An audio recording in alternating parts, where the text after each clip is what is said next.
Hi G4, Pete Brolly, brand manager here at Deep Silver for Risen 2 Dark Waters. We're just going to take a quick look at Risen 2 here. Take a look at some of the combat, some of our piratey aspects. We're going to kick off here, coming into the port of Antigua, home of the pirates. So let's just kick off and get started and see what piratey madness we can get up to. Okay, so now we're just going to take a walk into the city and see who we can meet along the way. So what we're doing here is we're actually on the hunt for a pirate known as Slyn. He is in possession of an artifact that we need to continue our mission. So we're just going to have a little walk around and see where we can find him. We'll talk to this guy, Rick. No, I'm just borrowing it. I'll bring it back when I'm done with it. That ship, that's Slane's vessel? That it is.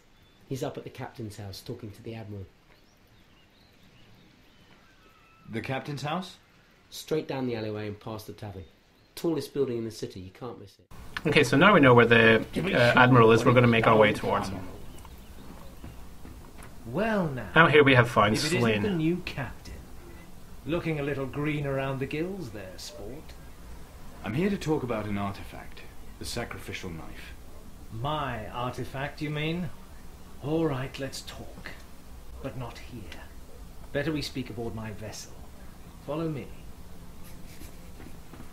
So Slyn's had a bit of a falling out with the admiral at this point, and what he's going to tell us here is that he can't move the port until we've achieved a certain amount of missions here.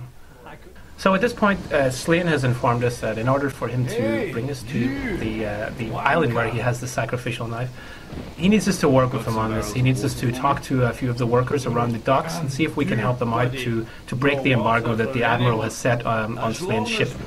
So next, what the player will do is basically talk to a few of the inhabitants in the town here, basically trying to find out how we can help them, what the story is behind the embargo with Slyn, and you know we can do this in a number of different ways. We can help each person in different ways, but let's take a look. Here we're coming up to a guy known as Miles, who's a water carrier.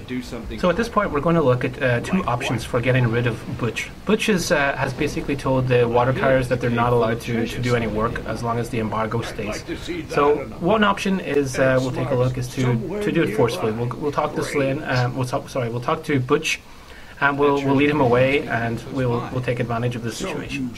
So this shows in Risen, there's lots of moments where you'll actually be able to tackle such a mission in different ways. So this is option one, of course. And now we're going to lead him into this cave. And the next thing we're going to see is that later on you can unlock a skill perk known as Enough Said. This basically allows you to take out a gun during a conversation and just shoot the person there and then. So this seems like a good time to put it to good use. So that's option one. Option two is a little bit more of an indirect approach, and it depends on whether or not you have chosen voodoo as your faction, as your weapon of choice. So here we'll basically up until this point we've talked to Butch, we've distracted him and taken a hair from his head, because when we use voodoo dolls on NPCs, we first need an item of their person.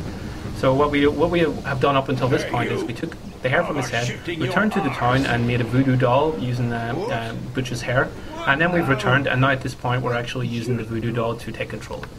And this is but one of many examples in Risen where you can do this.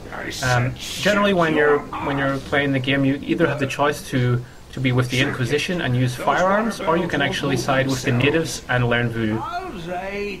Choice is yours. So here we can take a more detailed look at the swordplay in Risen 2. Very swashbuckling in nature. It's all about waiting for the right moment to attack your opponent. We can see that Morgan here has used a heavy attack, and as long as we leave our guard up, we can defend every attack. We also have the opportunity to launch a counter attack, like so, and in combination with a pistol. So let's take a look at the monkey here in more detail. So we can use him in many different ways. One, we can use him to distract different NPCs, or we can also simply use him to climb in windows and get to places that are normally inaccessible for our own character. Here we're just going to nick a few items, and then we'll return to the player. You can also use the monkey in many different situations, like to recon a particular cave or temple, just to see what traps are there, what awaits the player. Here we'll have a look at the voodoo in action. This is one different type of a weapon that we have, known as the Power Scepter, and it allows us to target one enemy and force him to attack another. So here we have one pirate, and we're going to ask him to attack Henri here, the gunsmith.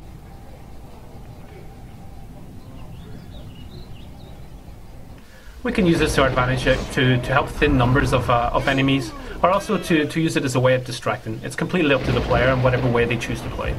So that was our gameplay look at Risen 2. I hope you enjoyed it. Stay tuned for more information on Risen 2 in the coming months.